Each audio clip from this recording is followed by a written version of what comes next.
I've found that There's no side. We don't have a side. There's no place. Pandora's It's a box. kitchen. It's dark, loud. She was a lost soul. And I thought, smile really big so that all of this does not show on your face. Rosalina's parents were very, very abusive to her, and she was also sexually abused by her maternal grandfather.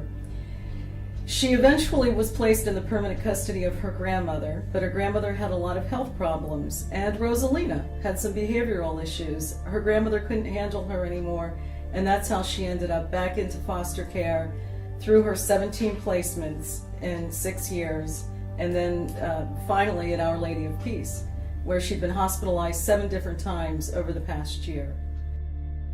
She was staring at a blank wall, and the room had 2 beds with plastic mattresses, and it had 2 square tables, and that was it.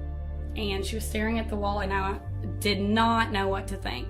So I walked in with a big, huge smile on my face because there's no way I wanted her to see what I was thinking on the inside.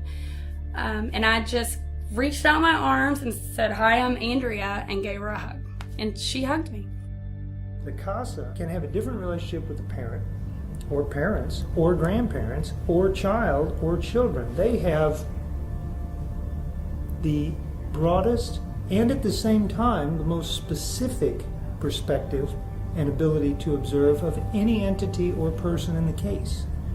That sounds pretty encompassing, and at least from my point of view it is, because when I have a Casa on the case, and I don't think for the purpose of this I necessarily should name names, but suffice it to say there were a number of them that I can rely on heavily.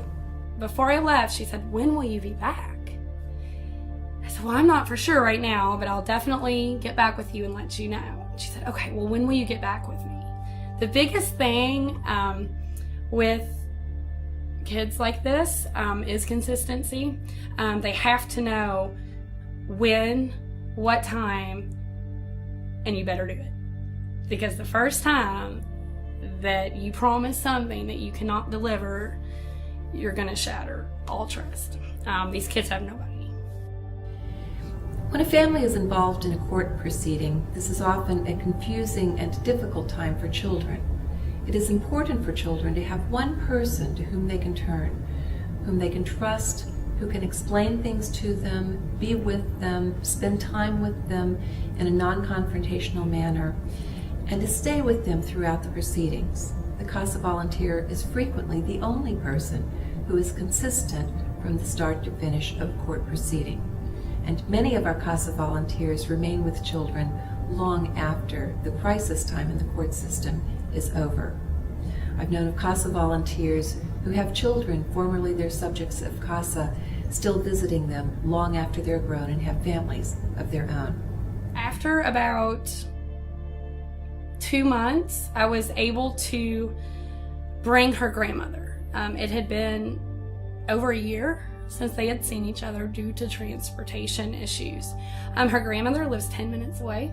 She's elderly, sick, and not mobile. That then allowed Rosalina to get back into some sort of real world thinking, because it's very bubble world there. When that's all you know for a very long extended period of time, like, you start to think that that's life. So bringing the grandmother in really helped to moderate her behaviors. It showed her that someone did care about her, and on a consistent basis, twice a week. And her grandmother and I both called every single night. Okay? Every night. Just to say, hey, hi, still here, not leaving you, because that's their biggest fear. Casa can do a lot of times what we as CPS workers cannot do, in that we have so many cases, so we can't spend as much time with the family as the Casa worker can. So it can really assist us in getting more information from a child at a school visit, or taking the child to the park and getting additional information. So what we would do is we would go to the grocery store. We would plan a dinner because she doesn't know how to do any of this. Like things that we take for granted, doing our laundry, going to the grocery store, getting gas, communicating with a customer service representative or a bank teller. It doesn't matter. She's never done this. So the first grocery trip was absolutely manic. We walked in and she was convinced that the grocery store, super Kroger, did not have frozen fish. So I said, count to 10, regroup. We're only down the first aisle. I promise they'll have it. So she came back too. We got all of the things for dinner, including the frozen fish, and went to her grandmother's and prepared dinner. So it's just little things like this that were really important to give her some sort of self-reliance, independence, that she could start doing these things on her own.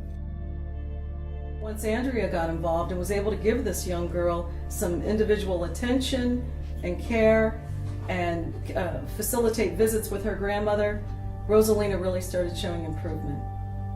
She said, Andrea, I'm not having bad dreams every night anymore. I was like, you're not? She said, no, I'm actually having good dreams. I was like, wow, what are they about?